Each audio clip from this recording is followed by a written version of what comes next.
Hey everyone, OMG My Vintage. These are my pickups from July 16 and 17. Didn't do any on Friday, and I am a little bit behind posting content, my haul videos, and then posting these items for sale since I'm trying to do a new process of putting out content first and then listing it later so that I can get into a little bit of a discipline. But went to a bunch of estate sales, garage sales, did pretty good, I think. Found some hidden gems, developed a relationship that caused me to get some sports cars that I normally can't find randomly at garage sales. So I'll go through each item, my rationale, completed comps based on sales, eBay sales. And then, of course, at the end, I'll summarize with what I'm expecting to get total sales and then net profit after fees and cost of goods. So at one estate sale, I've been to the estate sale before, or the company who runs it, and they specialize in kind of the really unfortunate incidences where, based on emergency situations, they just have to clear things out. So this company never, or very rarely, has time to organize things and price things. So it's basically you grab a bunch of stuff and then he prices it at the end. And unfortunately for me, he knows his stuff. And so the things that I get, they're not going to be super killer deals, but because I try to go to every one of his estate sales, even though it's kind of far, at least a 40-minute drive for me, he tends to try to cut me a deal. And in this case, I think I did really good. So let's start with these items here. So I think the owner of the house worked at United. He had a bunch of United gear memorabilia. They were all kind of in bad shape, but I picked up the two that I thought were in decent shape. One of which is this new and packaged vintage blanket, United Airlines. And the way I could tell it was vintage is because I just Googled it, or not Googled it, eBayed it.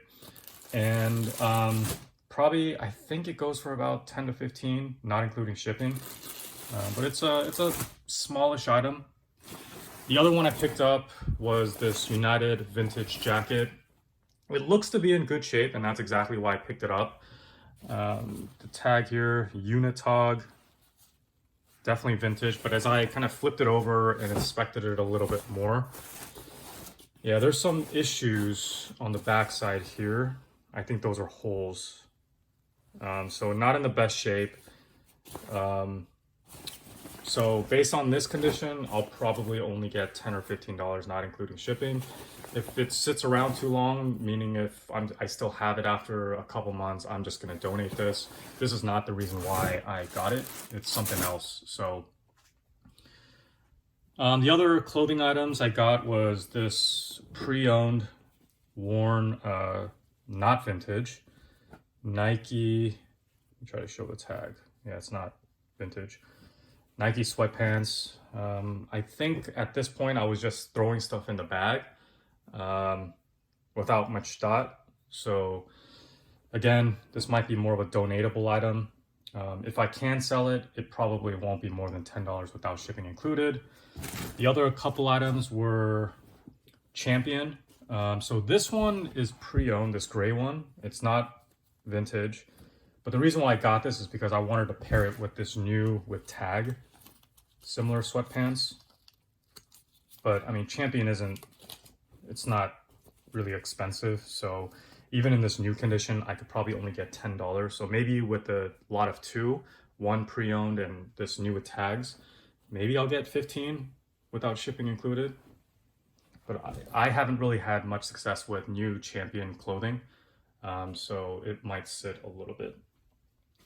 The other item I got was this Ralph Lauren duffel bag. I think this, there aren't any markings, but I'm pretty sure this is one of those bags that if you bought a bunch of perfume at X amount of dollars, they gave you this duffel bag. I think that's what this is. It looked vintage, but I could be completely off. I have bought these better brand duffel bags before, and that's exactly how these were given away. There's still some value. I have had success selling these type of bags, these giveaway kind of bags, for $20 to $30. So I think in this condition, probably very similar. It is kind of cool. I don't think this is something that I would use, but I'm expecting about $20 without shipping included. Couple quick other items here. A tool bag that my dad found. I thought he picked it up so he can use it, but he picked it up because it was new with tags and something I could probably sell. I think I saw a comp for around 15, not including shipping. Home security, this is one of very few items that was new with tags or new in packaging, so I just threw this in, but probably not worth much, maybe 10.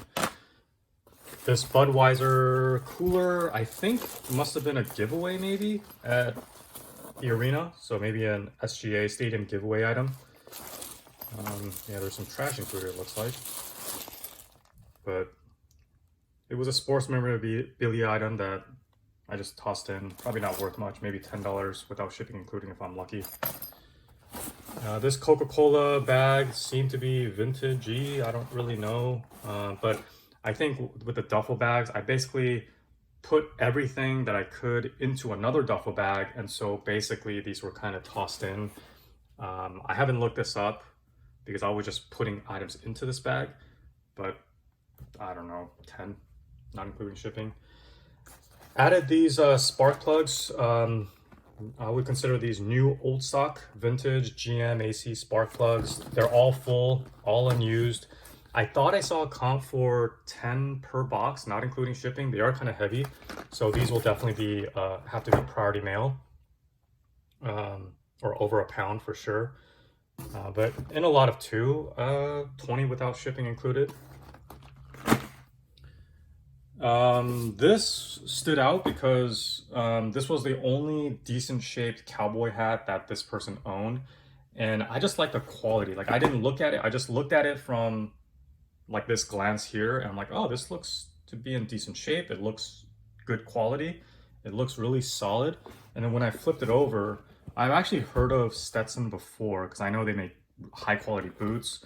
I think I knew that they made hats as well, but just the design of that inside there, just really high quality.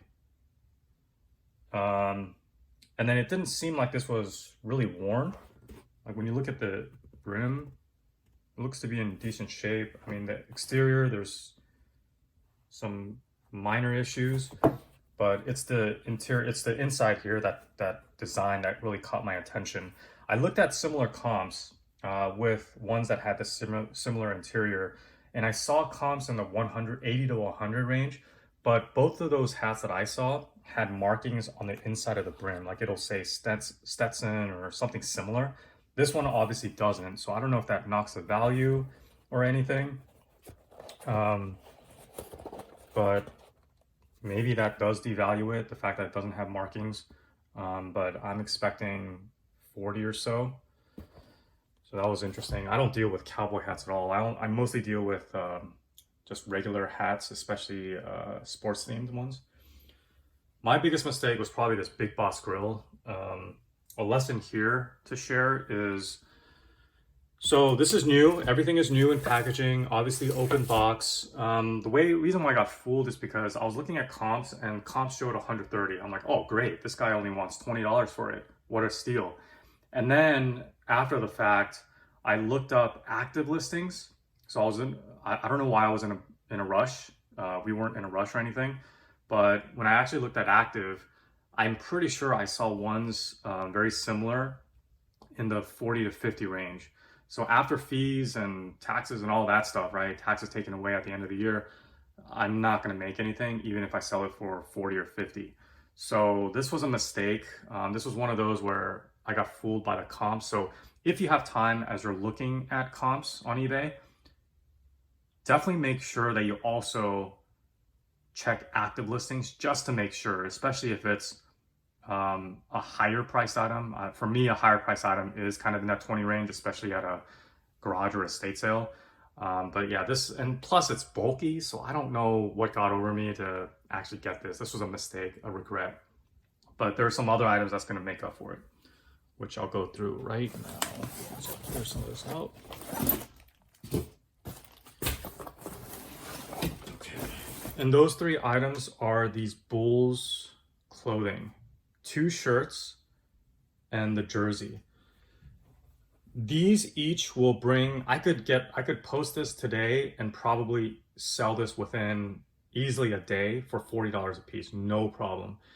But what I'm gonna do is I'm gonna hold these and try to squeeze more money out of it.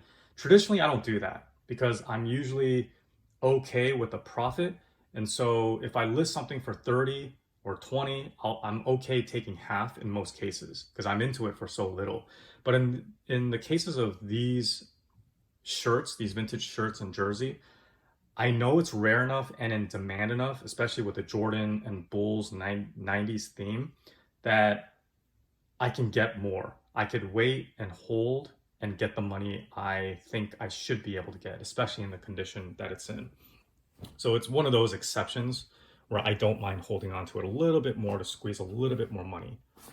So a little bit selfish and greedy, but I don't mind since I always give deals for some other items that I list. So this is a starter vintage jersey. I've never seen one of these in the wild. So it was pretty cool to see it in this condition. And the reason why I was able to find these is the estate sale, as I mentioned, they didn't have time to organize anything. So there were literally dozens of boxes that were unsearched. I wasn't the first one there. I think I went on the second day, but no one bothered to look into any of the boxes because it was full of clothing. And let's just say that the majority weren't in the best shape. They weren't the best brands, if you will, or yeah, brands. And so no one ever bothered to dig through dozens of boxes. And I have this kind of OCD about me where if I look at one box, I got to look at every single box. So you can imagine how long it took and yeah, how long it took to go through every single one. But at the bottom of some of the boxes were these random vintage clothing items. So this one, as I mentioned, vintage starter from the 90s. Like I said, I think I could easily get $40 for it, but if I can get around 80, I don't mind holding because this is in immaculate condition. It's never been worn. There's no discoloring. It is basically in new condition.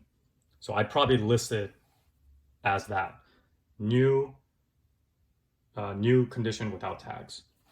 And the same thing goes for these shirts, which is pretty crazy to see because the ones that I've seen that have been posted, they're all raggedy because it's mostly single stitch. So the t-shirts tend to get raggedy, but these are absolutely immaculate. They're basically new without tags. And this shirt, again, I think I could easily get 40 if I wanted to make that quick money, but I'm not in a hurry. So I could probably, for the right buyer, get maybe at 80 to 100. I'm very confident about that because, again, the condition is so good. There's really nothing on the back, but I'll flip it over anyways. There's a sleeve. I don't know if I showed the tag, but I'll show the tag. There's no discoloring. And this is probably my favorite shirt. This company changes. They have several other styles, like this, what do you call it, like cartoony type of design. This is just one of those handful that they made. But same thing, immaculate condition, hasn't been worn. You could just kind of tell by feeling the fabric. No discoloring, no staining, no rips, no signs of wear. So I would list this as new without tags. And I've done that before when I've come across like vintage Marlboro t-shirts and similar. You can see. So this made my day. And I think I was so excited about finding these that's why I tossed in this Big Boss grill for 20. Just a mistake, but yeah, again, I think I could, for the right buyer, get 80 to 100 because it's in such good condition. So that covers it for the one estate sale. A lot of digging, my favorite type, a lot of unorganization, which I love.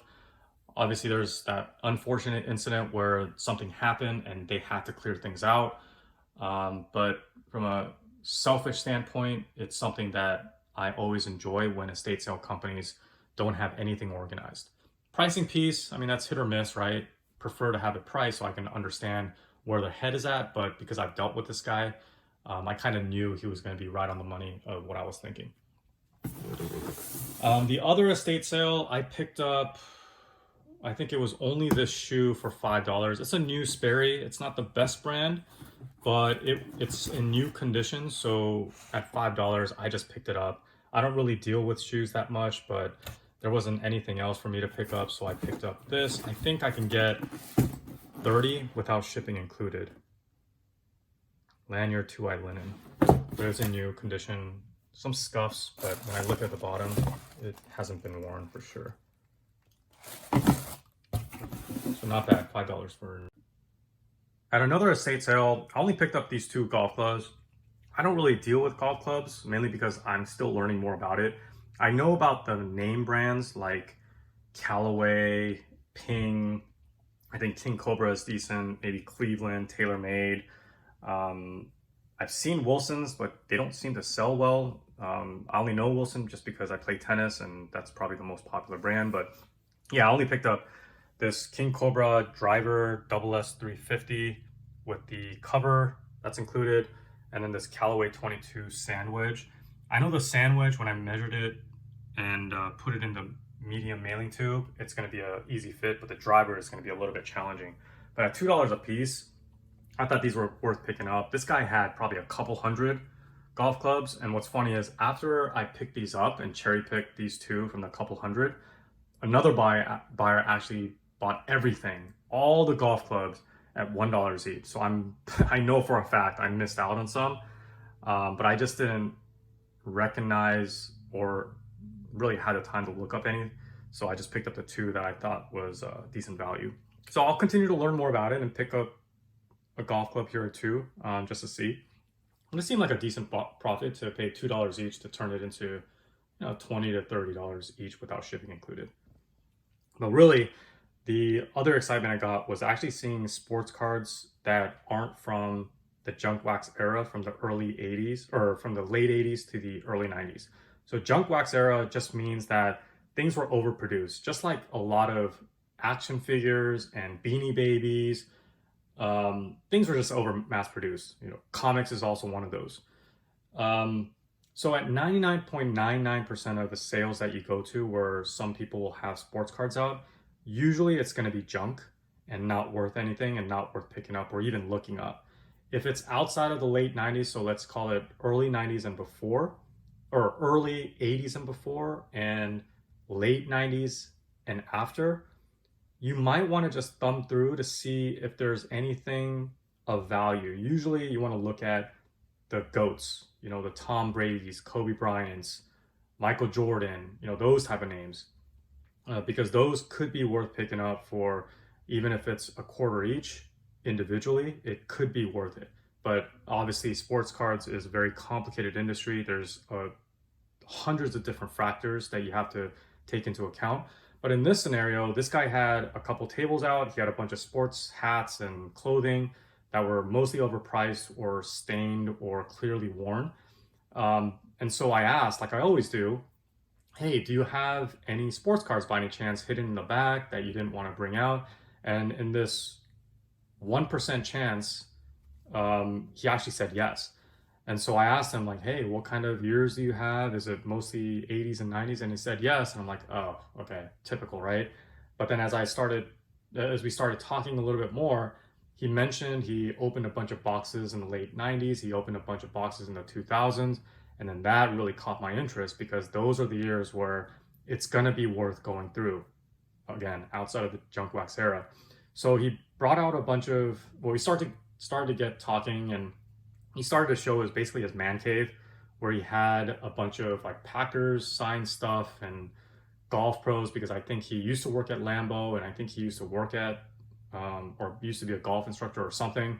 But after seeing that and realizing, okay, what he wanted to sell had too much sentimental value, he started to bust out the sports cards, and I started thumbing through it, and that's where I pulled out a handful, probably like 8 or 9 binders.